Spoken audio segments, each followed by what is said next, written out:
Salam alaikum, salut à tous. Eh oui, l'énième épisode, hélas, à cause de Rotaillot Story, qui, je vous rappelle, a deux calendriers importants, non pas le destin de la France, non pas régler la France à court, moyen et long terme, non pas régler l'insécurité, qui tous les chiffres sont au rouge, et qu'il a hérité d'ailleurs, hein, et qu'il ne risque pas de régler en 2 mois, et pour lequel on n'a entendu aucune proposition sur le narco, sur la pédocriminalité, où il y a plein d'affaires qui n'arrêtent pas de tomber les unes après les autres, etc. Sur la corruption, puisqu'il y a pas mal d'affaires qu'on a aujourd'hui, la corruption encore d'élus qui continue, ça se fait épingler.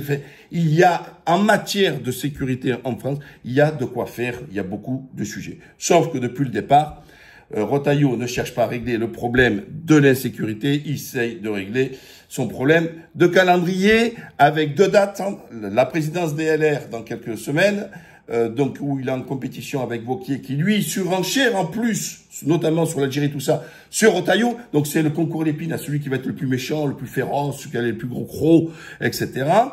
Et puis, la présidence de la République en 2027. Après, la France, ça ne l'intéresse pas. La sécurité pour les Français, ça ne l'intéresse pas. Alors oui, c'est ce qui est important de dire, je le redis parce que je sais pas s'il y a des nouveaux, et d'ailleurs je vous invite à vous abonner, vous invite à cliquer, vous abonner, c'est gratos là-dessus. Je ne suis pas un rouge, je suis pas un LFI, je suis pas quelqu'un de gauche. Je suis très clair. Là, quand il y a un clandestin doit être expulsé, quelqu'un qui a été condamné avec aussi une expulsion doit être expulsé. Donc, je suis très clair. L'Algérie doit récupérer les siens, comme tous les autres pays doivent récupérer les siens. Sauf que sur ce cas-là, je soutiens l'Algérie parce que l'Algérie est instrumentalisée, où il y a beaucoup de questions qu'il y a de bras de fer avec la France. Je rappelle que la France s'est émissée de façon historique, qui n'a jamais été fait dans l'histoire de la France, sur la question du Sahara occidental, pour d'autres raisons, notamment encore le soutien aux sionistes. Comme la France n'a pas été aux côtés de la Palestine, elle est aux côtés d'Israël, c'est unique en France. Depuis Sarkozy, on a eu Sarkozy, Hollande, on n'a plus la France. Et la droite s'est perdue. La droite qu'on disait pro-arabe, aujourd'hui c'est une bouffeuse d'arabe, c'est clair. Parce que c'était considéré, et tous les sionistes étaient à gauche, justement, parce qu'ils faisaient le procès. Comme tous ceux qui ont fait le procès du Quai d'Orsay en disant « Ouais, le Quai d'Orsay est trop pro-arabe, trop palestinien, il faut faire le ménage à l'intérieur. » Qu'est-ce que disait Zemmour sur Chirac? C'est le Chirac d'Arabie. Vous vous rendez compte? Le Chirac d'Arabie, il appelait. Et comme Zemmour là-dessus. Tout ça, vous pouvez vérifier sur Google. Donc, il y a eu cette histoire. Il y a l'histoire de Sansal, il y a l'histoire de Boualem. Boualem, comment il s'appelle, l'ancien ministre qui a été incarcéré et pour lequel voilà, il est là, je le cherchais, voilà, Bouchareb, pardon, moi et non, toujours aussi fort, voilà, ça c'est encore la décision d'aujourd'hui, hein. Ça c'est la décision d'aujourd'hui. La dernière fois je vous disais les réquisitions du procureur. Qu'est-ce que dit le procureur? Écoutez très bien, hein. Qu'est-ce que dit le procureur?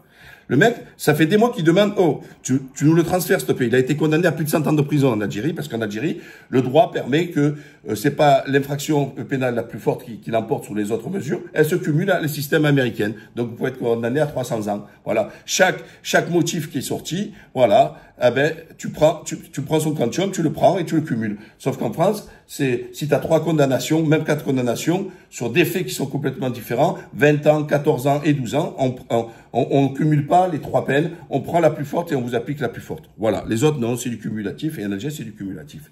Donc, le mec, corruption à mort et tout, et notamment, avec qui? Avec la France, avec Macron. Voilà. Donc, vous avez bien compris. Sauf qu'il est protégé. Et les réquisitions du procureur, logiquement, le procureur, il dit, il doit défendre l'intérêt public, et donc, la relation diplomatique avec l'Algérie, en disant, on a un gars, en plus, pour corruption et tout, c'est grave, un ministre algérien qui est venu se planquer en France avec de quoi il vit, avec le malaki, avec l'argent de la corruption, tout ça, etc. Je vais demander au tribunal, puisque, d'accepter la demande de l'Algérie, de pouvoir l'expulser en Algérie. Et là, qu'est-ce qu'on a?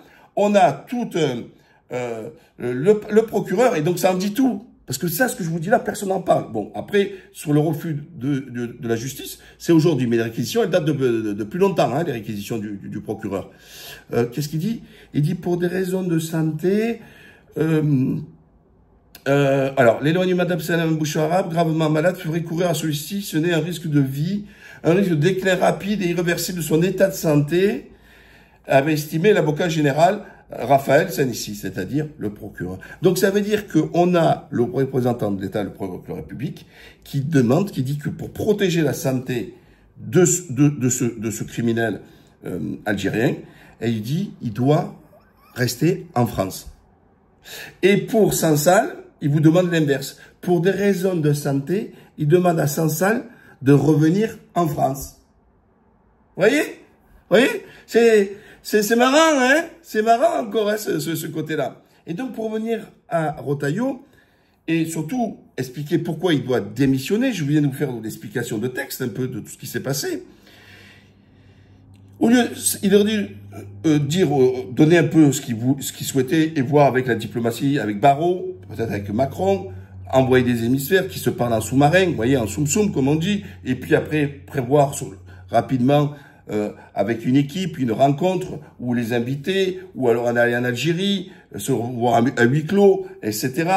Déjà bien avancé en amont, parce qu'en général, quand on se déplace, c'est qu'on a presque déjà tout réglé, mais si ça suffit pas, et qu'il faut se voir en face pour essayer de trouver un point de compromis, etc. Encore une fois, regardez ce que fait Trump, qu'on aime ou qu'on n'aime pas, il a parlé pendant 2h30 avec Poutine. Si on veut obtenir, il faut se parler.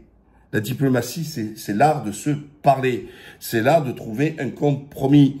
Et c'est pas le lieu des invectives. Sauf que ce que fait Retailleau, c'est qu'il avait menacé, ouais, mais moi, je quitte le gouvernement, tout ça, etc. Moi, maman, mais tout ça, c'est du flan. Si on me donne pas raison. Ça, c'est de la communication pour ces élections, pour les 2 autres élections. C'est ça qu'il a fait. Et maintenant, il dit l'inverse. Il dit, oui, je démissionnerai pas parce que je ferai plaisir à l'Algérie. Mais là, l'Algérie, Retailleau, t'as toujours pas compris? L'Algérie, t'es rien pour elle. Oh, Retailleau, déjà, en Algérie, ils mangent pas des huîtres. Avec ton charisme d'huître, qu'est-ce qu'elle veut? L'Algérie, c'est même pas que t'existes. Elle peut même pas te manger, l'Algérie. Parce que tu ressembles, toi, c'est la coquille d'huître. Vous voyez, mais, vous voyez, c'est la numéro 1 ou 2, là. Vous voyez, ou à l'intérieur, vous voyez, l'huître, elle est complètement fracassée. Elle est même pas laiteuse. Il y a même pas de place pour mettre un peu de lait, là. De laiteuse, là. Comment ça? Et toi, tu penses que, non, je ferai pas honneur à l'Algérie. L'Algérie n'a strictement rien à foutre, toi. Par contre, ce qu'elle fait, c'est qu'à cause de toi, elle sanctionne la France. À cause de toi, elle sanctionne les Français. Et si aujourd'hui, ton Strasbourgeois ou d'autres, aujourd'hui, sont pas expulsés, c'est à cause de toi. Et si on veut faire en sorte que tous les gens, on reprenne sur une relation, il faut parler à se parler. Il faut trouver ces compromis. Il faut faire en sorte que la diplomatie s'impose. Et ensuite, justement, que tout reprenne leur cours. Mais aujourd'hui, Retailleau, désolé, tu as perdu. Parce que l'Algérie, elle dit pas Retailleau, dehors, dégage.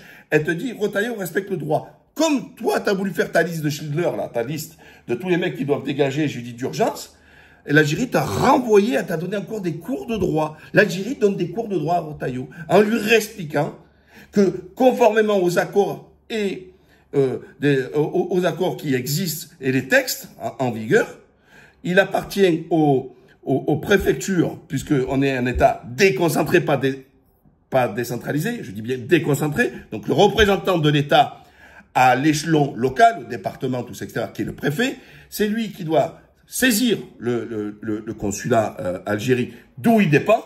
Il y en a de partout, donc il n'y a pas de souci, les consulats algériens. Et ensuite, le consulat qui, lui, voit la demande, étudie la demande, et notamment sur la question, est-ce que les droits de la personne ont été respectés, notamment ses droits de recours, parce que le problème, c'est quand ils ont fait des lois fastoches avec des décisions administratives, c'est-à-dire des décisions politiques, toi tu arrives, tu dégages, tu t'expulses, sans qu'il y ait le droit de recours qui est suspensif. Logiquement, quand il y a un truc, on te dit oh, ok, je prends la décision de te casser, mais si la personne a le contexte sur le plan judiciaire, on doit attendre la justice. On va pas dire non, tu vas être expulsé. Et on attend la procédure, et puis si la procédure elle te donne raison, comme c'est déjà arrivé pour des personnes, après revenir. Donc ça, c'est absurde.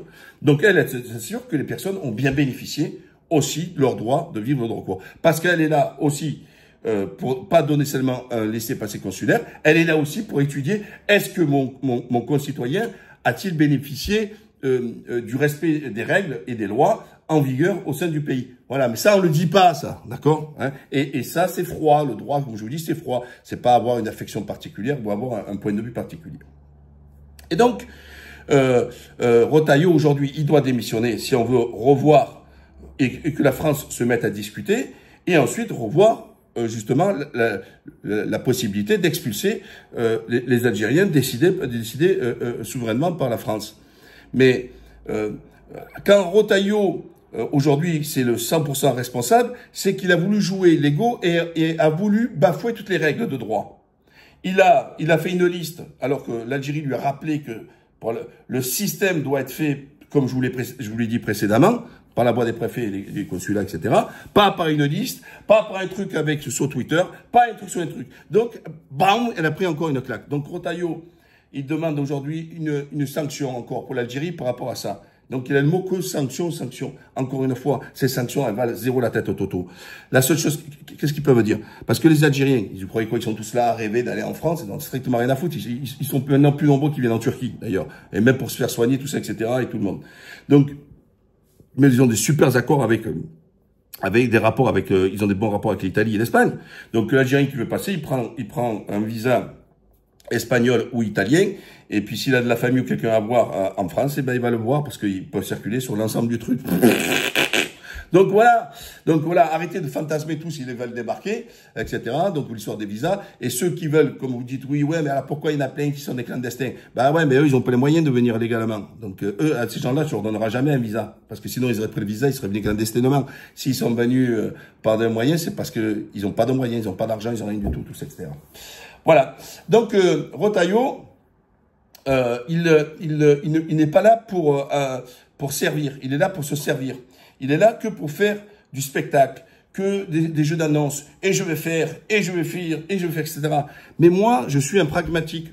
Je suis comme un chef d'entreprise, comme que j'ai la tête, je suis factuel. Est-ce qu'aujourd'hui, les OQTF algériens sont partis? Non. Est-ce qu'aujourd'hui, l'Algérie a carrément arrêté toute acceptation pour le truc? La réponse est oui. Donc, si Retailleau, tu veux être jugé sur tes faits et pas sur tes mots, tu as perdu. Algérie 1, ou 2, ou 3, ou 4, et puis Retailleau 0. Et tu n'auras toujours rien. Donc, le mieux, c'est que tu dégages, tu laisses la place à quelqu'un d'autre. Stop, plus personne communique, plus question, un truc comme ça. Allez discuter ensemble, allez faire de la vraie diplomatie, trouver des points de solution sur l'ensemble des sujets qui divisent, qui s'opposent entre l'Algérie et un truc, et ils trouveront un point d'accord, et que tout reprenne normalement, et que les expulsions, etc. Parce que, quand on parle des taux aussi d'OQTF, qui sont très bas pour les Algériens, je l'accorde, je le reçois. Après, comme ils sont très nombreux, peut-être que le pourcentage, même s'il est quand même très faible, hein, je le reconnais, tout ça, etc., et peut-être lié aussi à sa masse aussi, d'accord? Mais ce qui est important, c'est que le Mali, les chiffres, ils sont beaucoup plus bas, et je vois pas de bras de fer, puisqu'en plus, la Mali a mis dehors la France. Prends ton armée, tu dégages, tu quittes la ville. Et le Maroc a les mêmes chiffres. Pourquoi spécifiquement fixer sur l'Algérie? Oui, tu dois reprendre tes OQTF, parce qu'on a bien compris que c'est l'ancien département français, c'est que l'ancienne guerre d'Algérie, parce que c'est toujours pareil, vous voyez? Alors, comme je disais, ils disent que l'Algérie se sert comme une rente de la colonisation, mais eux, ils se servent aussi une rente de la décolonisation. Et Retailleau se sert de ça, il ne parle que de ça. Regardez, le sport, il n'a rien à voir. Il est ministre du culte et de l'intérieur, d'accord? Mais il va parler du voile dans le sport. C'est-à-dire tout ce qui a lieu à l'islam, faut qu'il ouvre sa bouche. Et soi-disant ministre du culte, de la liberté du culte. Lui, c'est l'ennemi du culte. C'est pas la liberté du culte, c'est l'ennemi du culte. D'accord? Et donc, on le voit, il a peur. Il est toujours pareil. Donc, il a que ça comme sujet. Il a l'Algérie, l'immigration et l'islam. C'est ce trio. Mais ça c'est son corpus idéologique depuis des années. Il n'a que ça. Il se rêve de Charles Martel. Alors que c'est Charlot de chez Tel. Voilà, c'est tout ce que l'est. Voilà. Donc, s'il veut rendre service à la France, Retailleau, c'est démissionne. D'accord? Ensuite, après, est-ce qu'on n'a même pas de gouvernement? Un gouvernement qui est sa majorité. J'allais dire que je dirais encore c'est à Macron de nommer, mais il n'a rien à nommer du tout. Ou à Bayrou de nommer, mais il n'est pas légitime. En fait, le problème, c'est tout là. Tout vient de là, c'est que Macron, Bayrou, il n'est pas légitime, Retailleau, il n'est pas légitime, c'est un gouvernement sans majorité, sans rien du tout. Enfin, je vais pas revenir au côté un peu fantasmagorique, et c'est les mêmes qui vont juger le gouvernement algérien. C'est mort de rire quand même. Vous donnez des leçons de démocratie, franchement, Retailleau, c'est 4% votre choix au présidentiel, hein. Et 6 aux législatives, hein. Et tu joues les trompettes, hein. D'ailleurs, je me demande si tu n'en as pas une de trompette.